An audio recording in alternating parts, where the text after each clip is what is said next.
Who are these people? What is behind their gas masks? And where did they come from? These are the Imperial Guard. Behind their gas masks are more gas masks.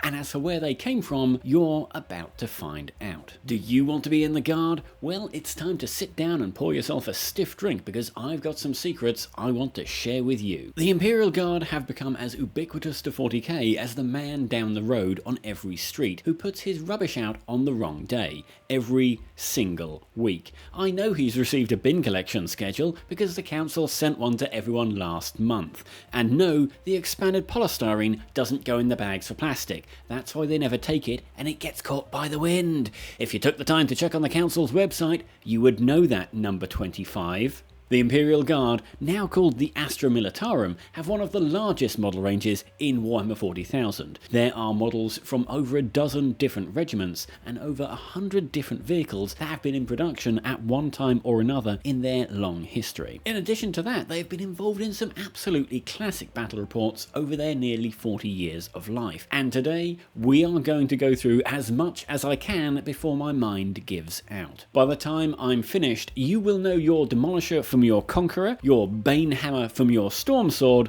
and this guy on a horse from this guy on a horse. Also, brown paper goes in the cardboard recycling rather than the paper recycling, and the foil wrapping paper can't be put in the paper recycling bag at all. You'll need to check on your local authority website for more recycling information. Please subscribe. The Imperial Guard's first appearance was pretty rough. They lacked the mainstream appeal and popularity of the Space Marines. Meanwhile, they were also missing the kind of obsessive creative interest that led to the labours of love both the Orcs and Chaos received. Despite this, sci-fi humans with guns are a large enough canvas that they quickly had a number of wonky-looking all-metal models, a follow-up release with metal torsos and plastic arms, and finally an all-plastic box set complete with John Blanche cover art. If you wanted to collect Imperial Guard, your model options were simple. You had humans, you had larger humans, you had smaller humans, you had humans riding horses, you had humans who had jump packs, you had humans who were actually beastmen, and you had humans who wore explosive harnesses and ran towards the enemy called human bombs. And all but one of these ideas survived into their modern iteration. I'll let you guess which one didn't and why it was literally never spoken of again. In the late 80s, Games Workshop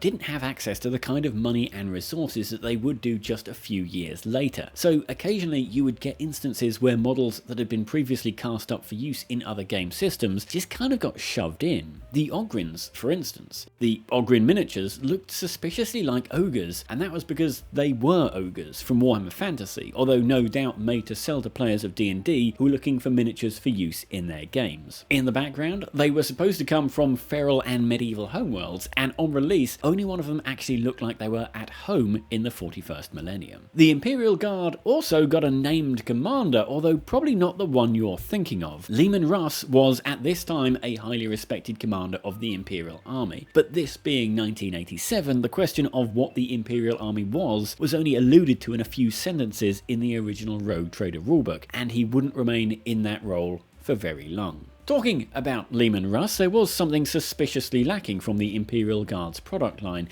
and those were the tanks. Lots and lots of tanks. Space Marines were always the favourite child of Games Workshop, and when they got a Rhino, a Predator and a Land Raider, everyone had to share it with them like a child being made to share his lovely new toy with the hyperactive kid at play school that chews everything. The Imperial Guard, Squats and even Harlequin players could squeeze these brand new plastic tanks into their lists. So it wasn't like the Imperial Guard were missing tanks, they were just missing their own special tanks. Fortunately, this state of affairs wouldn't last for long, although it would take a rather unusual detour to get there. Adeptus Titanicus was released in 1988, and the following year when Epic Space Marine was released, out came the tanks. Loads of teeny tiny little tanks. If you were following along that year, you were experiencing the modern 40k universe being birthed in real time, and so as soon as a model was cast up, trial rules were released in White Dwarf magazine. So it shouldn't come as too much of a surprise to find that the first dedicated Imperial Guard armoured vehicles included the Glaive and the Falchion. And a few months later, these tanks reappeared, this time called the Baneblade and the Shadow Sword. If I had to take a guess why this was, asking someone who has never seen the word falchion to spell it on a mail order form was probably proving problematic. And with these models came a much smaller and cuter Leman Russ tank that was shown off in a variety of camouflage colours, including bright orange for some reason. A few years later, it got a more refined version that replaced the side bolters with heavy bolters, and like night follows day, the Imperial Guard tanks made their way to Warhammer 40,000. Asking a wargamer if they would like a tank to go with their army is like asking a wargamer if they want gravy to go with their pie. And so in 1994, the scaled up all-plastic Leman Russ battle tank made its first appearance in White Dwarf. You could tell that the designers were really proud with what they had made, because it was shown off months before you could actually buy any Imperial Guard infantry to go with it. And by the time its first variant had been released, the Leman Russ Demolisher, the amount of staff who had not one but multiple copies of them in their collection had reached such levels that the pages of White Dwarf magazine would see one of its greatest spectacles ever. The Heretic Battle Report is one of my favourite things ever in the history of everything. It was a massive tank battle that featured nearly every tank in the heavy metal collection at this time, as well as extras from people's personal armies. It was fought on a massive table with the very best of the studio's terrain collection, and of course, this being the 90s, everything was painted like the landscape of Tobermory. This visual explosion was narratively capped off by the renegade psyker Lord Valrak being gunned down by the last remaining Space Marine landspeeder as he fled, surrounded by his now much more well-realised Ogrim bodyguard. The battle report proved that while 2nd edition 40k was built as an advanced skirmish game, what people really wanted was a system for fighting huge battles with all these cool plastic tank models Games Workshop had made. But it didn't just stop there. Games Workshop had stumbled on the super secret route to financial success in the wargaming industry, and that route is to make one thing and then sell a customer that thing multiple times. If you liked a Leman Russ tank and you bought one, why not buy another one? Because if there is one thing that wargamers traditionally love, it's a nice roast dinner. And then after that, a pint. And then after that, complaining about wargaming. And then after that, it's signing up to my Ko-fi account so I can continue making these videos. But then after all of those things, it's tanks. After the Leman Russ and the Leman Russ Demolisher came the Leman Russ Exterminator with a pair of autocannons in the turret. This variant coincided with a new version of the Space Wolves Codex, so for a short period of time you could take an Exterminator in your Space Wolves army. After all, the tank was now canonically named after their Primarch. After that, the releases came hot and heavy. You had a Leman Russ Vanquisher, a tank hunting variant with an extra long barrel. You had a Leman Russ Executioner with a giant plasma cannon, a highly unusual weapon for the Imperial Guard to use. Moving back into more classical tank designs, Forge World also made the Thunderer and Destroyer variants that both mounted the main weapon in the belly of the tank like a World War II era tank destroyer. Forge World also used the Leman Russ chassis to make the Colossus Bombard, an artillery piece that would make the Death Korps of Krieg very happy. Don't worry, we'll get to them in a bit. Moving towards the more ridiculous end of the scale, when the Leman Russ plastic sprue was remastered, along came the Leman Russ Punisher with a huge chain gun strapped to the top. Inevitably though, the designs started to double up. You had the Leman Russ Annihilator, another tank hunter like the Predator Annihilator with twin las cannons in the turret, which led to many players confusing it with an Exterminator. You had the Leman Russ Eradicator, which looks and functions a bit like a Demolisher, but is slightly better at killing infantry in cover. You had the dinky looking Atlas Recovery Tank, which had a rear-mounted crane to tow immobile vehicles and artillery pieces in battle. You had a Horus Heresy exclusive Leman Russ Incinerator with the amazingly oversized Voltite Demi-Culverin in the turret. Meanwhile, during this time, Forge World was producing variant hulls for most of these, like the Riser pattern and the Mars Alpha pattern Leman Russ and Leman Russ Exterminator. The Mars Alpha pattern hull would go on to be repurposed as the Horus Heresy version of the Leman Russ kit. And talking of that kit, you can now buy two versions of the Leman Russ exclusively for that game. The Leman Russ Assault Tank with Demolisher Cannon, Executioner Plasma Cannon and Volkite Macro Saker, and a Leman Russ Strike Tank kit with the Battle Cannon, a Battle Cannon, Vanquisher Cannon, and the Exterminator and Annihilator turret guns, as well as the Solar Auxilia Basilisk and Medusa kit that covers their artillery options. However, if you want the rarest of all the Leman Russ variants that you could at one time buy, you would need the Leman Russ Conqueror. This oddity was a Forge World only variant, but that's not what made it so hard to find. The reason for it being rare is that it was produced during a period of time where in the main rules for Warhammer 40,000, if you wanted to fire a ordnance weapon, i.e. one with a 5-inch template, you couldn't move or fire anything else from that tank. This was fine if you were using something like a Vindicator, as it only has one real gun.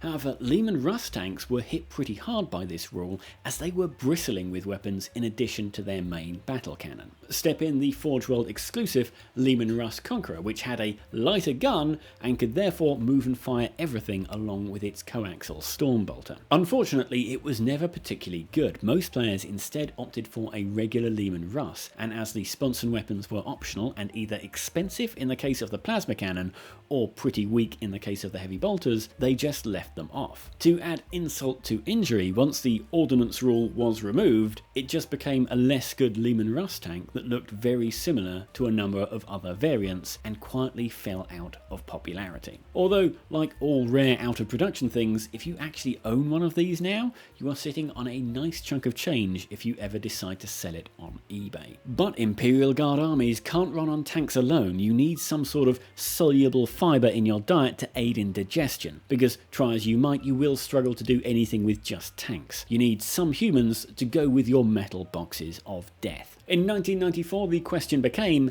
how to do the humans. At their heart, we are basically describing conscripted human infantry. Instead of rifles, they have lasguns, and by design, all the more interesting stuff goes to the Space Marines, as they are the more elite fighting force. The early Imperial Guard sculpts were peak British 80s pulp sci-fi inspired. I get a big 2000 AD vibe from them. But what direction should Games Workshop go in? The answer to that question was very simple. All directions, all at once. During this period, there was an 18-month-long release window where almost every month was crammed full of new Imperial Guard kits. After all, the designers theorized that the universe is a big place, and different planets with access to different resources would produce different-looking regiments. You had your Catachan jungle fighters, taking their name from Catachan Luke from the first book of the Astronomicon, but their look from Arnold Schwarzenegger in Predator. You had the Rough Riders of Attila, going for a distinct Mongolian cavalry look. You had the Cadian shock troops, which shared a few design cues from the Colonial Marines in Aliens. You had the Ice Warriors of Valhalla, which were modelled after the classic historical wargamers' favourite, the Soviet Red Army in Stalingrad. You had the Mordian Iron Guard, which are an almost direct version of the United States Marine Corps' blue dress uniform. You had the Talon Desert Raiders, which appear to be based on the units involved in the Arab Revolt during World War I. You had the Rattling Snipers, who are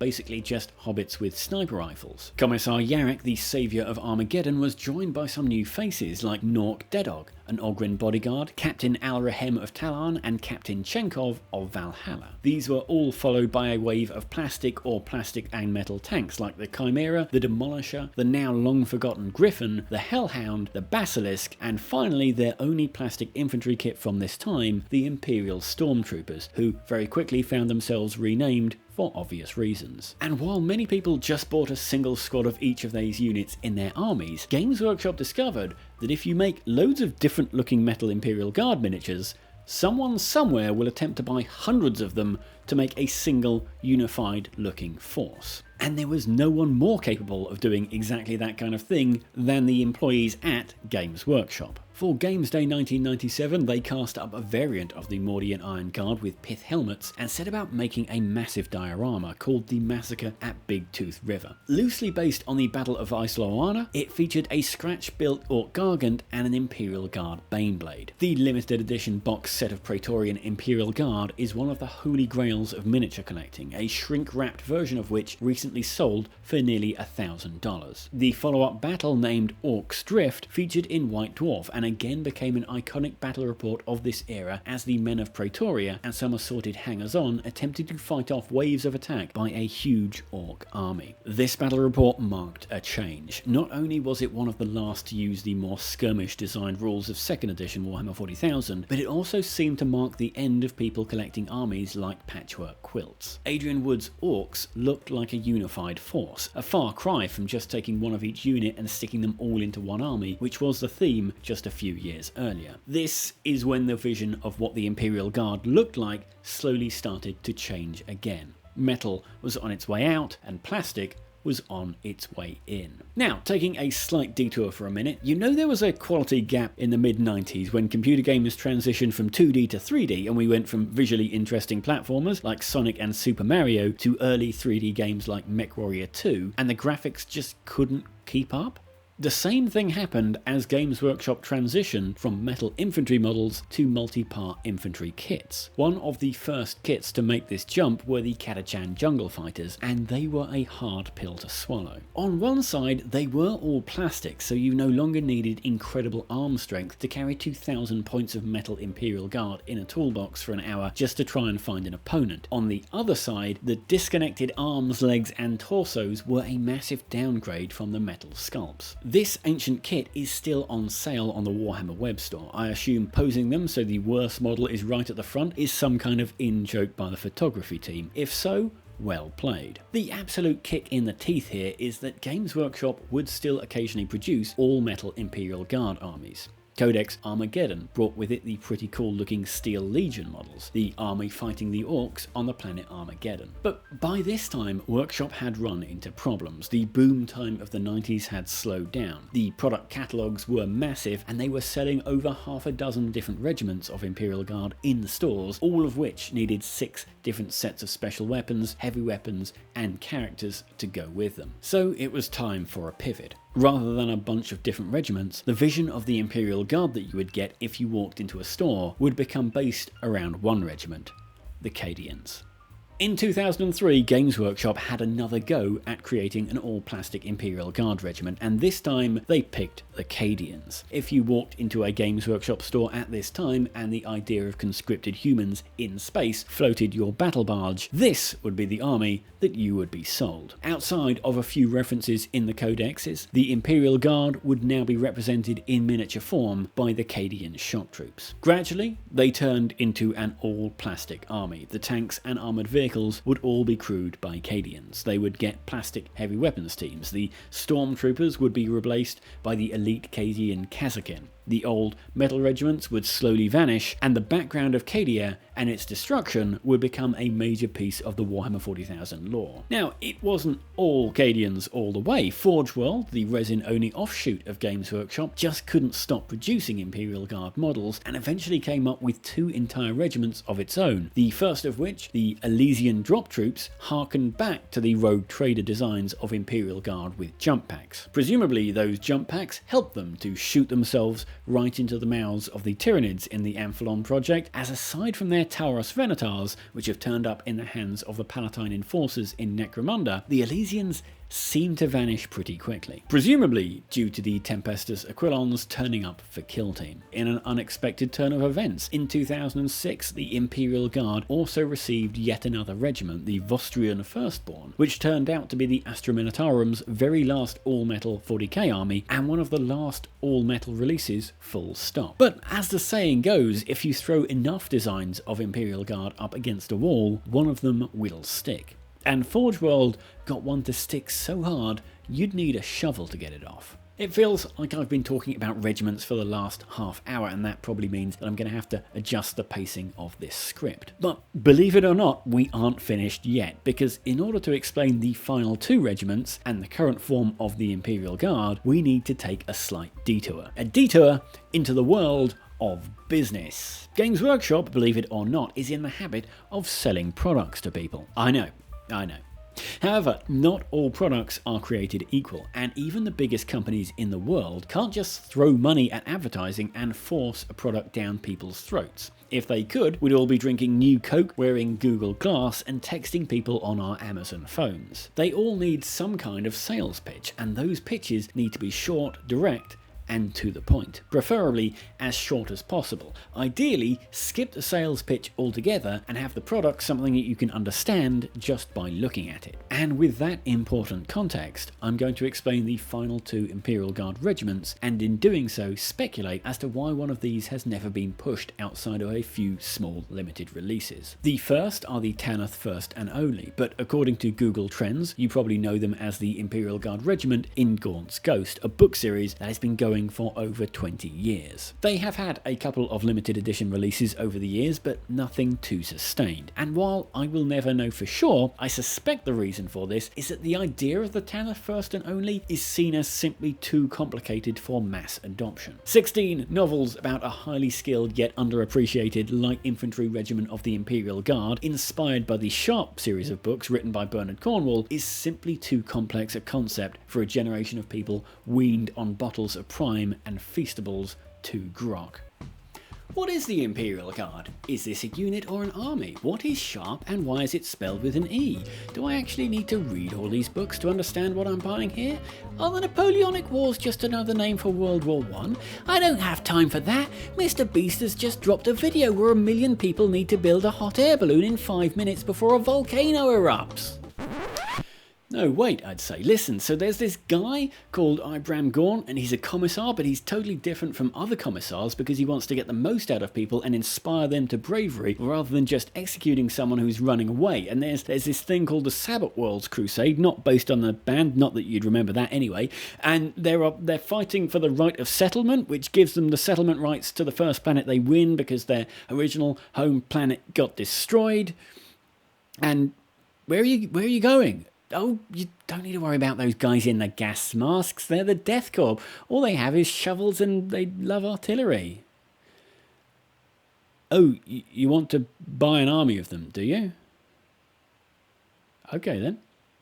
You remember when I said the route to financial success in the wargaming industry is to make one thing and then sell a customer that thing multiple times? In 2007's Imperial Armour Volume 5, we were introduced to what would go on to be a sleeper hit. World War I era German infantry with a penchant for shovels and artillery, also known as the Death Korps of Krieg. The thing about the Death Korps is that you don't need any explanation to understand what's going on in this image. It's about as grim and as dark as you can get. They were Forge World only, which meant they were a complete pain to put together and murderously expensive. However, it turned out that didn't matter. You don't need to struggle with assembling a massive army in fragile resin if you're going to dress up like one. And you don't need to worry about the cost of a Forge World army if you're going to turn them into a meme. So people did both of those things en masse, as well as, of course, buy tons of them. The truth is, a faceless corpseman would make a terrible character to base a 16-book series around, but it would make an amusing comic strip. In response to this, in 2021 we received a huge set of new Cadian kits, replacements for the nearly 30-year-old Attilian Rough Riders, another tank named after a Primarch, the Rogel Dawn, the aforementioned Gaunt's Ghost, and an all-plastic Death Korps of Krieg Veteran Guardsman kit. The Death Korps also have another unusual advantage that most people don't think about. They don't have faces. I mean, they do have faces underneath their gas masks, but the faces are a pain to paint,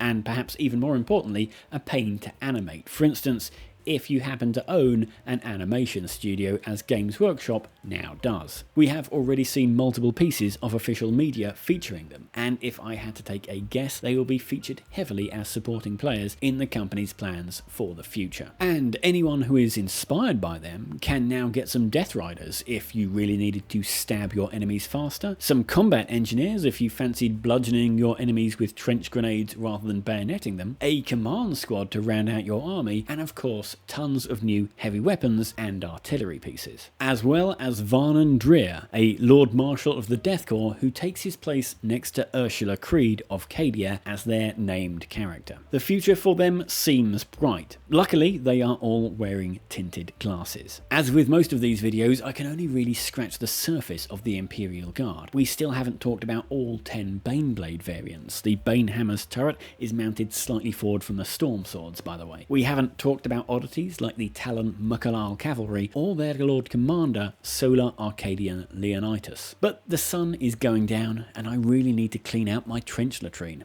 Please subscribe for more content and I'll see you next time.